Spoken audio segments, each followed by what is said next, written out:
กราบสบายดีพ่อแม่พี่น้องเบิร์ดสุขูสู่คนเนอกกายินดีต้อนรับท่านเข้าสู่ซ่องบ่าวแสนบ้านเฮาอีกแล้วพ่อแม่พี่น้องเนอกกาเมื่อนี้ว่าแสนก็เดินทางมาที่บ้านดงพุ่งพี่น้องเนาะเมืองอ่าเมืองไซบุรีแขวงสวรรณเขตพ่อแม่พี่น้องเอ้ยเนอกกาคือเมื่อนี้ทางบ่าวแสนก็เดินทางมาหาเมตู้เนิร์ดเนาะหรือว่าเมตู้อายุ100 ปีอะไรพี่น้องเอ้ยเนาะก็คือมื้อนี้ทางบ่อแสนก็ได้ซื้อข้าวเนาะซื้อข้าวแล้วก็เป็นมาม่าปลากระป๋องอะไรพี่น้องเอ้ยมามอบให้กับทางมื้อตู้เพิ่นพี่น้องเอ้ยเนาะมามื้อนี้ก็โอ้พี่น้องเอ้ยห้องน้ำห้องในเพิ่นนี่ก็แล้วอันนี้เนาะโตพี่น้องเอ้ยจะสิไปสบายดีมื้อตู้เพิ่นก่อนเด้อสบายดีมื้อตู้เด้อสบายดีโอ้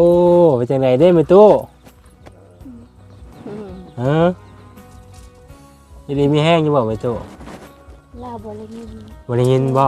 ได้ยินก็เล่าบ่ได้ยินครับอ๋อบ่ได้ยินคักปานใดก็บอกว่าดังอ๋อโดยบ่ได้ยินเนาะไปตู้เนาะแล้วก็จะนอนเดียวทั้งลูกสิย่อเข้ามาก่อนเด้อไปตู้เด้อเดี๋ยวสิย่อเข้ามา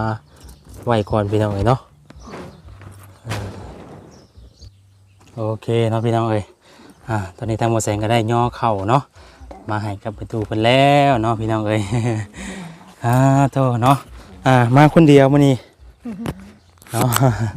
ใส่ไม้กันเลยไปตู้ไว้แน่ก็ได้แม่โอเคเนาะพี่น้องเอ้ย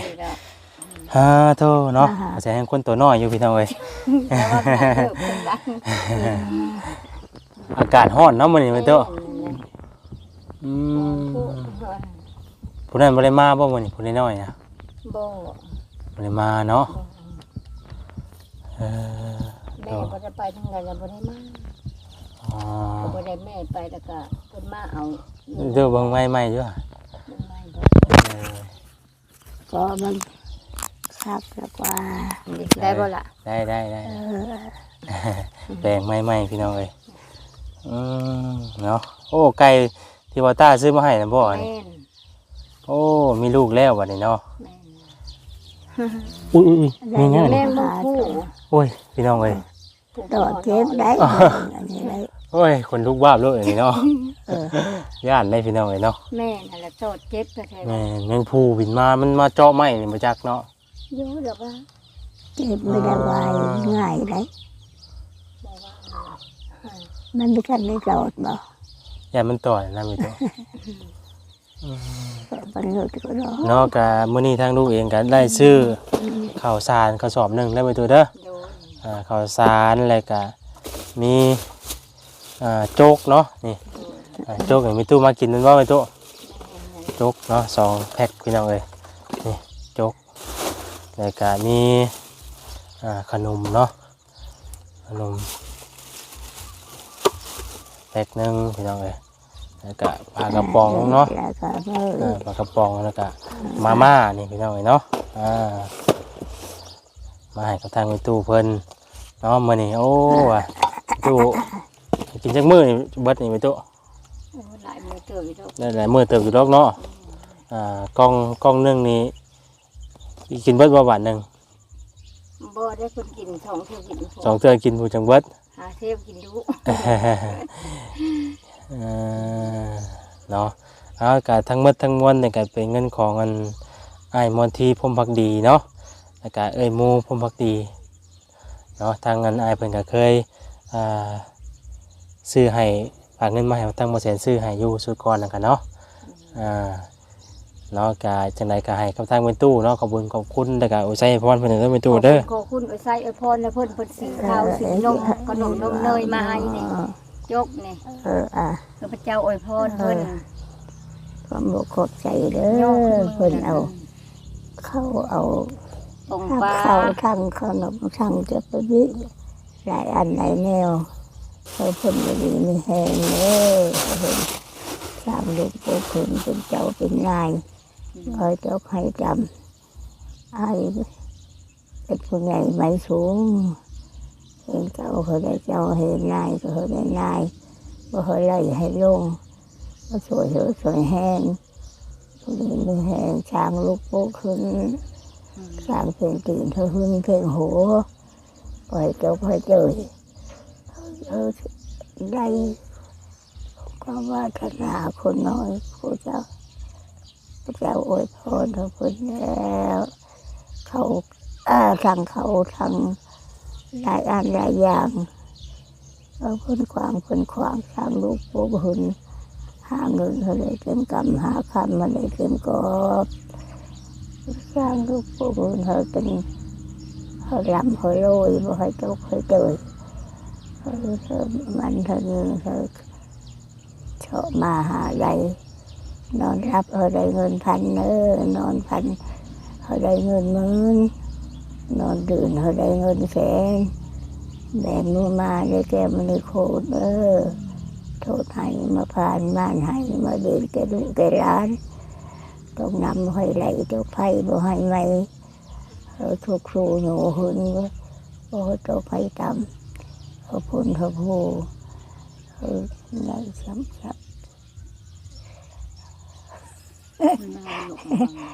แข็งอยู่ตาการสวิงไหลยกนำบ่ไหลเจ้าไผ่บ่ไหมเขาพุ่นเขาพูเป็นผู้ใหญ่ไม่สูงเขาถึงเจ้าถึงนายได้ฉันได้ลือใบเจ้าก็เจอเขาสุกสูหนูหุ่นไม่เท่านี่แล้วสุกสูหนูหุ่นของลูกเป็นสะพานลอยก็ให้ตลอดปลอดภัยให้ดีไม่แห้งให้มันได้ยืนดูสาธุเนาะ ย่อมือขึ้นสุกสูหนูหุ่นสุกเจ้าก็เจอพระเจ้าอวยพรสาธุเนาะมันยืนเลยกว้างกว้างซื้อเขามาให้อีกอะไรไม่ตัวเองวันนี้เนาะโอ้เนาะสุดก่อนแล้วก็โดนเติบแล้วบ่ที่ว่าทางดูซื้อมาให้แม่นเลยค่ะก็มาซ้ำมานี่เลยแต่ว่ายังบ่ได้เบิดบ่แม่นซ้ำมานี่แหละมาซ้ำเลยโอ้มาพอดีเลยจ้ะเนาะตัดอ้อยแม่ก็บ่ได้อยู่ตัดอ้อยบ่แม่น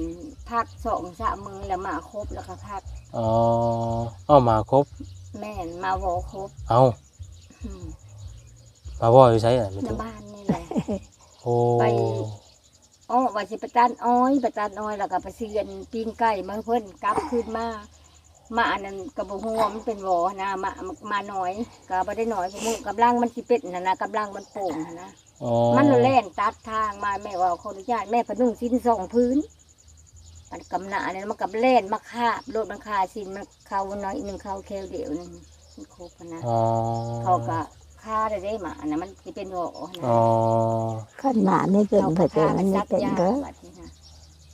สักยาซื้อสักยาแล้วสักยาแล้วเขาซื้อยาให้กินพร้อมพระเจ้ามาบัดแล้วไปบัดนี้มันครบมือมันคันตอนเช้ามันคันอย่างประทัดอ้อยนี่มันช่วงตอนแรงบ่คือตอนเช้าแม่ก็ยังบื้นไปจะได้ประจานอ้อยประจานอ้อย50 มัดกับมันโปดแห้งกับมาเพิ่นจ้างได้ไหนเนาะ100 ตัว 40 100ต่อ40 100 มัดนี่100 มัดต่อ 40,000บ่ฮอด50เด้อติบ่ผู้ฮอดก็ฮอดผู้บ่ฮอดก็บ่ฮอดแต่เขาจ้างแบบใดจังว่าอันนี้มันไกลก็จังไป140ก็มันบ่ไกลบ้านน่ะนะไปประมาณ1 โมงแล้วก็มาพระผู้เฒ่าอยู่เฮือนน่ะนะเป็นตู้อยู่กับไผอยู่น้ำละน้อยนั่นแหละเดี๋ยวนี้มันบ่ได้มาเดี๋ยวนี้เนาะบ่ได้มาแม่บ่ได้ไปไปซักยาแล้วเขาว่าบ่ให้พาไปยืนเขาว่ามันอันนั้นก่อนจะไปเขาว่าแล้วก็บ่ได้ไปอยู่กันเฮามีชักยาล่ะ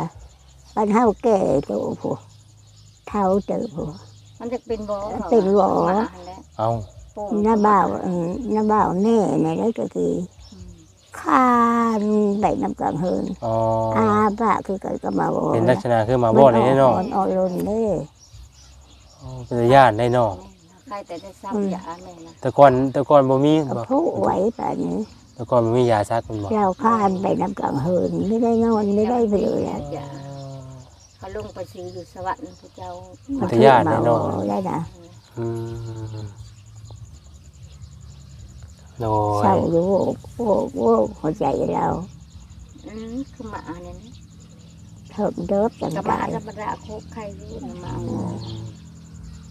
บ่ได้เข้าลึกปานใดเนาะไปตัวเนาะ มันคาซินเด้ห มั มาน ซิน ขึ้ สอง มา คืนเนาะ มันดึกกัดนิ่งๆนืดอยู่กับแม่นั่นแหละ โดยโอ้สังกะสีนั่นว่าจิตเพิ่นซื้อมาให้บ่ แม่น จักแผ่นน่ะไปตัว สาว 20แผ่นบ่สิเฮ็ดจังไดเนาะบัดนี้ไปตัว จังหานั่นแหละบ่คิดเป็นสวรรค์อะไรเอ็ดแบบใดยังเห็น ไอ้ไม้ที่ว่าสร้างมาเนี่ยเพิ่น ยังเพิ่น มาส่งแล้วบ่ ยังเพิ่นยังควัดมันเพิ่นบอกเพิ่นโทรมาเพิ่นว่าก็สิลงมือเอ็ดบ่ได้แลให้โทรบอกเพิ่นสิมาส่งก็บ่ทันได้เอ็ดแล้วเพิ่นขอควัดมันก่อน อืม ควัดมันสับปะหลังนี่ ก่อนมันเพิ่น แม่น สิเฮ็ดไปได้ใดเนาะอันนี้แม่ จังว่านั่นแหละ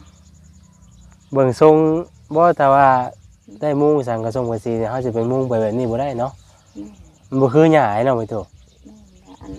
หมอจิตเพิ่นว่าเพิ่นสิเอ็ดทรงอันหมาฮ้อนเพิ่นว่า อ๋อเพิ่นสิเฮ็ดทรงมาว่าคือทรงบ่เลิ่นน่ะบ่ แม่นหาเอ็ดพักเก่าน้อยใหญ่สำเก่าเพิ่นว่า สิเฮ็ดแบบน้อยๆพอได้อยู่นี่บ่ แม่นเอาสำเก่านี่แหละน้อยใหญ่ก็สำเก่าพั เพิ่ ก น เก่า มาที่เพิ่นมีงบแล้วบ่ ยังหาเพิ่นมาอัดคลิปเอาได้เพิ่นถ่ายอยู่ อ๋อบ่แรกก็คือเพิ่นสิมาเว้าเรื่องว่าสิเฮ็ด แม่น ถ้าว่าท่านใดที่ว่าอยากร่วมซอยก็ซอยได้สิบ่ แม่น อ๋อแต่ว่าเรื่องงบนี่ยังพันมีเนาะ ยัง อ๋อโดยแต่ว่าเพิ่นวางแผนว่าสิ แม่น สิเฮ็ดสิว่าซั่นซะเนาะ แม่น พอได้ให้มีตู้เพิ่นดูสะดวกสบายเนาะ แม่น แต่ว่าช่วงแบบนี้มันก็แต่ว่ามุ้งเขาว่ามุ้งก็จักสิมุ้งนี่ไหนเนาะมีตู้เนาะ แม่นตะกี้นั่นว่ากันก็บ่จิต ตามที่เบิ่งมุ้งยากเลยพี่น้องเอ้ย บ่สิมาแล้วก็สิเอาไม้มาใส่ไม้ตัวเลยน่ะสิเอามาโต๊ะใส่แล้ว เพ โต๊ะ ราะว่า สิแล้วมัน มัน บ่ เป็น เข้า มันบ่เป็นทรงที่ว่า แม่น แบบที่เฮามัน แม่น สังกะสีได้เพราะว่าเฮาเฮ็ดทรงมุ้งหญ้าแล้วมัน แม่น สามารถสอดเข้าหากันไล่สินะ แม่นนั่นแหละแล้วเพิ่นแหละบ่จิตแล้วเพิ่นเว้าใหม่แล้วเพิ่นว่าเท่าเสาก็สิได้ถ่ายหมด สังกะสีในการมุ้งได้แต่ว่ามันก็สิเปลืองแน่แล้วเนาะมีตู้เนาะ แม่ มันก็สิใช้จำนวนหลายแผ่นอยู่พี่น้องเอ้ยแต่ว่ามันบ่งอกบ่แง่งว่าสินะบ่งอกบ่แง่งไปสิเนาะ อันนี้แหละมี แบก แต่ คุณแบกพี่อะไรพี่น้อง เว้า เอ้ย อันบ่จิตเพิ่นเว้าเพิ่นว่าสิเอ็ดเฮือนใหญ่สิเอ็ดอันเฮือนนั่นหมาหอนนั่นแหละแล้วก็สิเอาผักเก่าเอาแต่วงใหญ่น้อยแล้วก็ย่ามันดอกไว้ก็เย็นมาอยู่เย็นนั่นล่ะ อันสุกน้อยเนี่ยแบบว่าอันอสังกะสีเอามามุงแต่ตัวนี้แบบว่ามาหอนเนาะมาหอนเฮามุงโซเดะลงในนั้นเนาะ มา โซเดะนั้นเฮาแล้วก็มาโตนลงในนี้มุงเทนเกยนี่เนาะแม่นแล้วว่าก็ในนั้นแหล้วเนาะทรงมาหอนเนาะแบบตูบเขาขาย ก็ เพิ่ม แน่ นั่น นอน ล่ะ แล้ว แล้วก็บ่ได้เอาใหญ่เอาซ้ำเก่านะเว้า แต่ว่าเฮาสิเปลี่ยนทรงใหม่ว่าซั่นซะเนาะเพราะว่าทรงนี้เฮามุงอย่างก็สิมันมุงยากพี่น้องเอ้ย แม่น บ่คือหญ้าเนาะ ได้หมางที่มืดเอาเสาไม้บ่ติเพิ่นว่านะมันบ่เป็นเอาเข้ามาใส่กันบ่ได้ได้ เป็นเสาเป็นหยังก็ได้เอาไม้เพิ่นแล่เนาะไม่ถูก แม่ เนาะ น เสาก็ต้องเป็นเสาดินได้เนาะ จักว่าจักเพิ่นสิเอาเสาอันนั้นยังหู เสาดินแล่มันง่ายไม่ถูกทั้งบ้านก็มีอยู่ว่าเพิ่นมาส่ง มี แม่นสิว่าทางบ่จิตเพิ่นส่งเพิ่นซื้อไปให้อันแม่ตู้ไอ้พรนั่นแหละ แม่น แม่นอนเพชรนะ อืม แต่ว่าเฮาเฮ็ดบ่ใหญ่เนาะ แม่น่ะนาเอาหน้า12เสาบ่เอาหน้าใหญ่ซะแม่หน้า10พอดีพ่อ โอ้ 6 พี่น้อ ต้ ง น เนาะ นะเอา6ต้นแล้วก็พ่อหั่นนะ เพราะว่า เรากันก็ แบบนี้มันก็ยังดูยากอยู่เนาะไม่ตู้เนาะ แม่น หมอพื้นเพิ่นนอนก็พี่น้องเอ้ยเนาะเดี๋ยวสิให้เบิ่งเป็นไม้กระพากเนาะถ้าไม้กระพากแล้วก็ไม้เลี้ยงลำพี่น้องเอ้ย บ่ได้นอนเลยมันแบบว่ามันอยากโดะเด้ทางลึก ใช่ไหมลูก เด้มันเอ็นล อ๋อง ไม้ บ่ อันขี้แมงวันนั่นนะเอามาเอ็ดขางมันนั่นน่ะ อ้า ล่ะ วคือบ่มีแนว มัน มันลบเลยมันลมมันหนาวคนเด้มันมาทู่มาบัดเดียวคนเด้แล้วมันตกลงอันใหม่กอดใหม่ลบน่ะยามมันบะอันนี้มันละกูอ้อแล้วมันย่างครึ่งนึงแล้วแม่ก็สู้ลงเลยมันคูลงมาสู้ลงเลยแล้วแม่ว่าสิไปขอเล็บยานะเขาว่าสิมาลบไม้เอายาไม้ลบ แต่ว่าบ่ได้นอนอยู่ในบ่บัดนี้มีตั บ่ ว ได้ นอนอยู่พี่บัดนี้ ยามได้ก็บ่ได้นอนยามพ่นก็บ่ได้นอนมัน เอ้า โหเด้ อ๋อบ่ได้นอนอยู่ทางในอยู่หรอ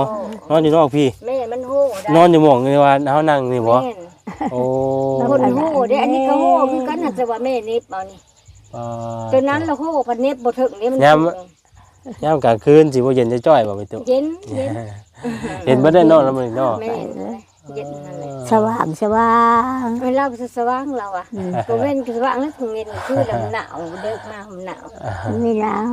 มันคือก็ไม่ได้ แล้ว ห ก็ นาว เฮาได้โซนได้มันต่ำเฮาโซนเอาหลุย ตัวถึกตัวในมันผัดโซนบ่ได้คนนี้เอาไม้ที่โรงวันเนาะเก็บ โอ้ในแบบนั้นก็มีนานพักอีกพี่น้องเอ้ย นั่นแหละน้ำพัก อ๋องามแท้เป็นตุพักยังกันน่ะ ผักกาดผักหอม อ๋อ ผักโบกไก่ซับหมดนะ พักบัวเนาะของน้ำจังได้ของน้ำของในใส่จะได้สะดวกบ่เป็นตุ กระโดดอยู่ คักว่ายังบัดนี้เนาะ มันจะย่องน้ำมาใส่อ่างมัน อ๋อสูบน้ำมันอยู่พุ่นบ่ นี่สูบเอา ไฟฟ้าบ่ได้มีบ่อ โอ้ ยู่นี่ ไฟผ่า เป็นตู้ใส่ไฟได้จังซุมื้อนี่ เด้ดอกไผ่เนี่ยบรรพอยอยู่ ดอกไฟอ๋อไฟนั่นบ่ หาสร้างเขาแม่ อ๋อ โจมไปโจมมาอยู่นะไอ้กินประโจม ไปสากมาแล้วก็ไต้เนาะ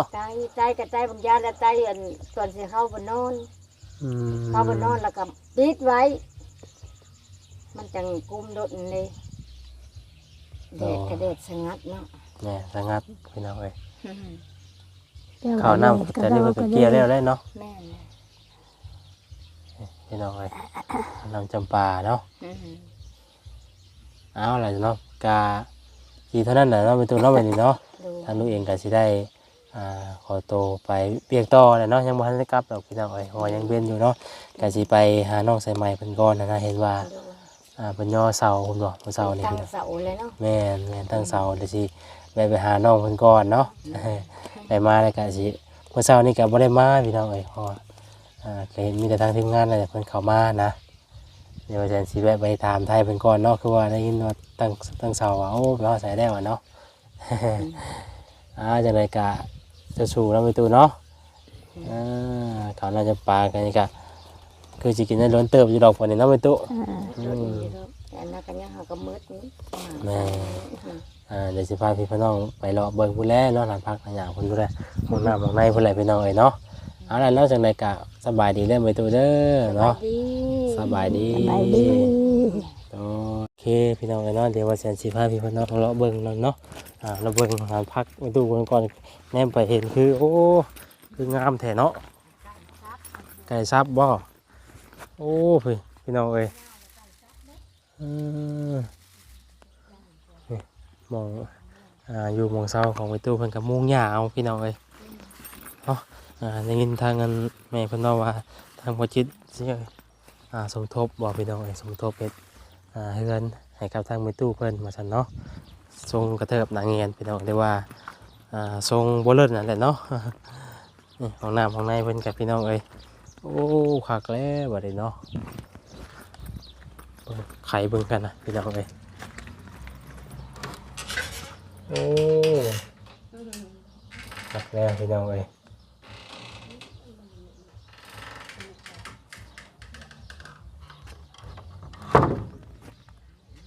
โอเคพี่น้องเอ้ย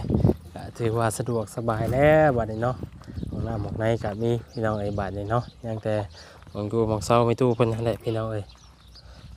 ยังเวลาเพิ่นตกเพิ่นลิ้นนี่ก็หัวพี่น้องเอ้ยหญ้าเพิ่นนี่ก็ต้องได้เปลี่ยนสู่ปีให้พี่น้องเอ้ยเนาะเพราะว่าตามที่เราเห็นนี่ก็มันผุพลอยไปแหละพี่น้องเอ้ยโอ้หลานเป็นมาอะไรพี่น้องเอ้ยเนาะแล้วก็เฮือนหลังนี้ก็เป็นเฮือนของลูกของเพิ่นนั่นแหละพี่น้องเอ้ยเนาะแต่ว่าเพิ่นก็ยังหาเงินหาคำบ่ได้ก็ยังได้แต่โครงหลังคุมหลังคาพี่น้องเอ้ยยังบ่ทันได้มุงเพิ่นก็ได้เนาะก็สิเป็นทรงโบราณคือกันนั่นแหละพี่น้องเอ้ยตามที่เบิ่งนี่เนาะเอาล่ะเนาะพี่น้องเอ้ยจังได๋ก็ต้องกราบขอบคุณพ่อแม่พี่น้องเนาะที่เข้ามาติดตามรับชมคลิปบ่เสร็จตั้งแต่ต้นจนจบและก็ปรากฏข่าวโฆษณาบ่แสนไปก็ต้องกราบขอบคุณหลายๆเนาะทั้งก่อนอื่นก็ต้องกราบขอบคุณไอ้มนทีพรหมภักดีเนาะเป็นหมู่พรหมภักดีเด้อเนาะที่ได้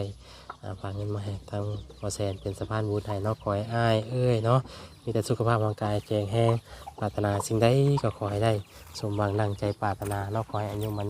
นยืนเนาะทำหน้าที่กิจการงานอันใดก็ขอให้ประสบผลสำเร็จทุกประการเด้อเนาะขอให้มีแต่ความสุขกายสบายใจเนาะสาธุเนาะกะสำหรับคลิปนี้บ่แสนสิได้ลาพี่น้องไปก่อนเด้อเนาะก็สิได้กล่าวคำว่าสบายดี